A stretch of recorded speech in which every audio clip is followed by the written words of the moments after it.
recent report from the independent investigative group Secure Border Texas has found that, quote, over 62,000 unaccompanied minors have been released to poorly vetted sponsors in Texas since the fiscal year 2021, raising significant concerns of child exploitation, abuse, and trafficking.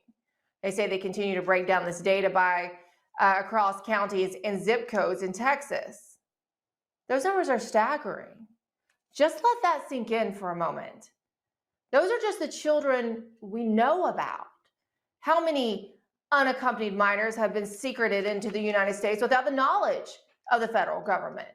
Look at this clip playing now, showing a girl who looks to be, I don't know, all of about perhaps 12 years old, explaining how she was moved in the middle of the night from her home in Mexico, kept in an unventilated bodega for days, not fed, and then forced to come into the United States.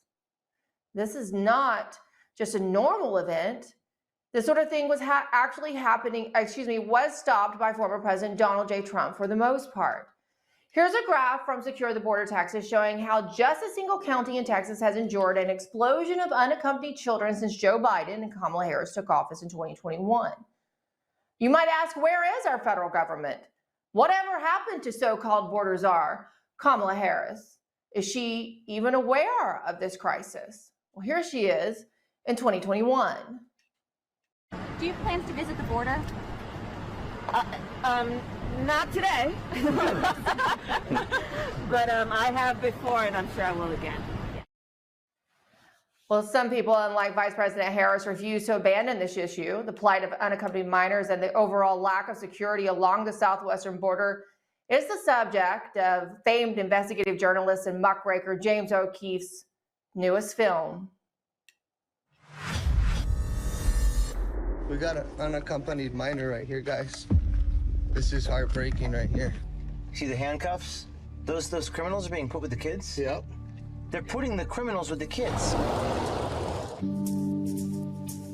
Does sacrificing your value system and integrity to feed your family make you a bad person? They're putting blinders on right now to stop us from seeing what's happening. There seemed to be an internal struggle between doing what people perceived as the morally right thing and pursuing their livelihood. You can't move 500,000 children in 3 years if you're asking a lot of questions. Maybe it's all just human nature. Maybe the powers that be know that. That is Let's go. Stop the car. Stop the car. Where are you going? This is very upsetting. They're right there. Get down. You're in the secret facility right now. It's just all about money. And joining us now is none other than the legendary investigative journalist James O'Keefe himself. As you all know, he was the brains behind Project Veritas, and he has now since gone on to build the Group, or OMG, as you see all across social media. The new film premiering on October 10th. So just a couple of weeks away is on Tucker Carlson's network, TCN. It's called Line in the Sand. James, thank you so much for being here. You know, as a mother, it's very hard for me to watch these films. I'll be up all night after we talk about this.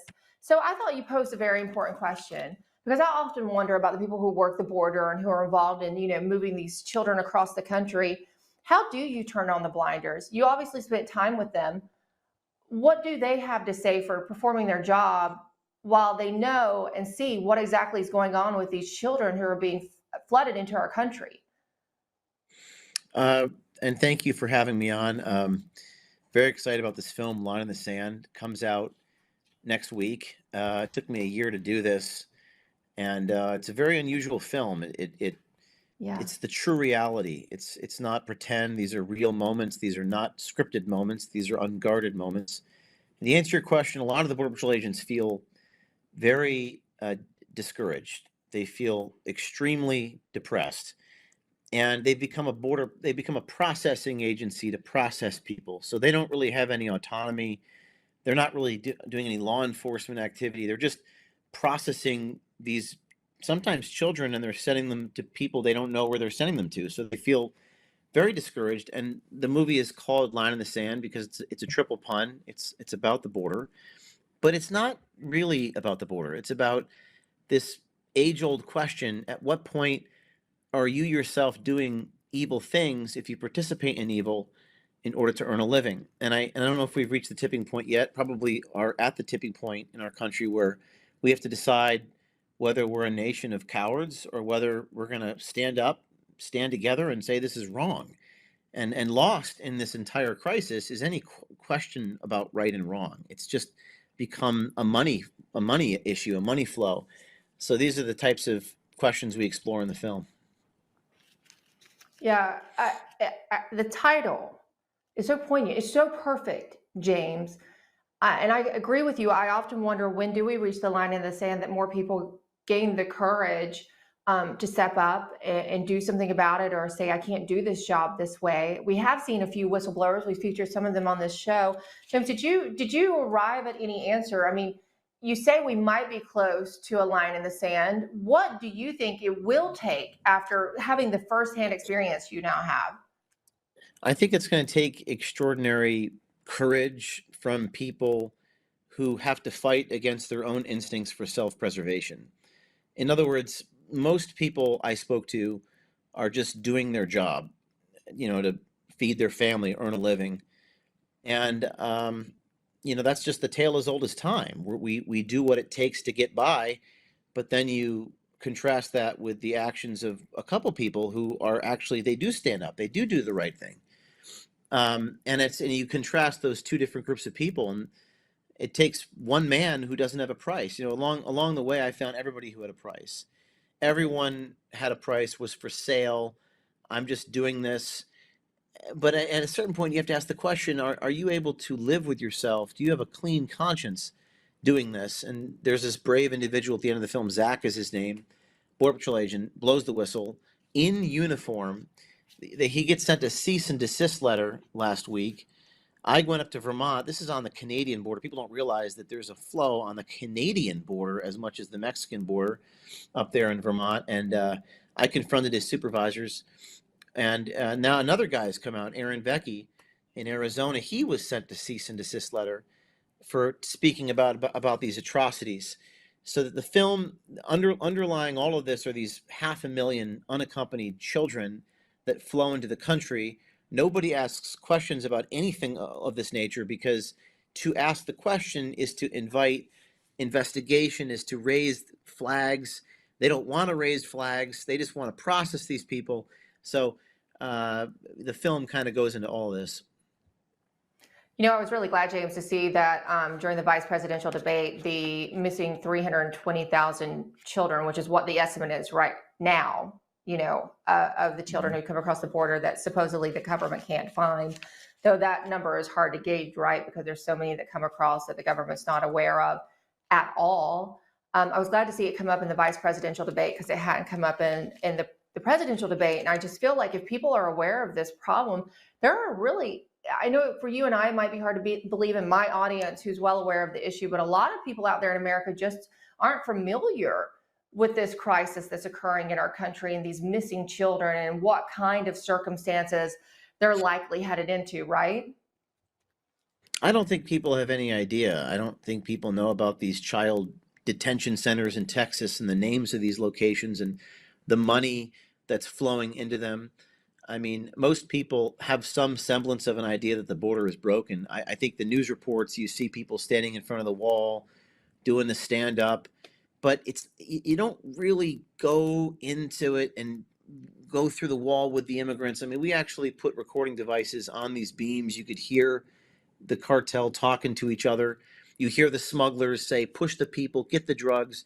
It's kind of an immersive film. I think a lot of documentaries they talk about it or they interview people about it.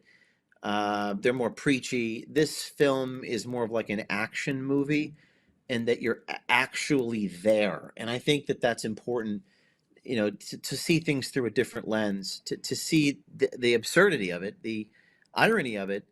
There's one scene in the film where this guy is stamping fake documents to give residencies for people who they're not supposed to get residencies. And it's just, it's all hidden cameras. It's people don't know they're recorded. And these are complicated questions. These are not easy questions to answer. For example, I say my price is my life. And I think most people's price is their children's life or their family's life, and rightfully so. They'll do anything to protect their family, and they'll do anything to protect their children. But at what point in society do we say, I'm not going to do this anymore? I'm not going to participate in the system anymore. And that's really where this is all headed, I think. So you got those few brave people that stand up for something greater than themselves. This is so different, James, and there've been other, documentaries or reporting on the situation of the trafficked children or the unaccompanied minor, the missing children. But your documentary poses that very important question of where is the line in the sand, and also you take people through, aspects of this crisis that they haven't seen. And, I love how it's laid out in the press kit that we get before we talk. You have this in 3 acts. So we see it from the genesis, the immigrants coming from Mexico City to Los Angeles. And as you note, it takes them all the way into New York City. So it seems as if your documentary is going to give us a very accurate, full circle portrayal of this atrocity that is occurring in our country.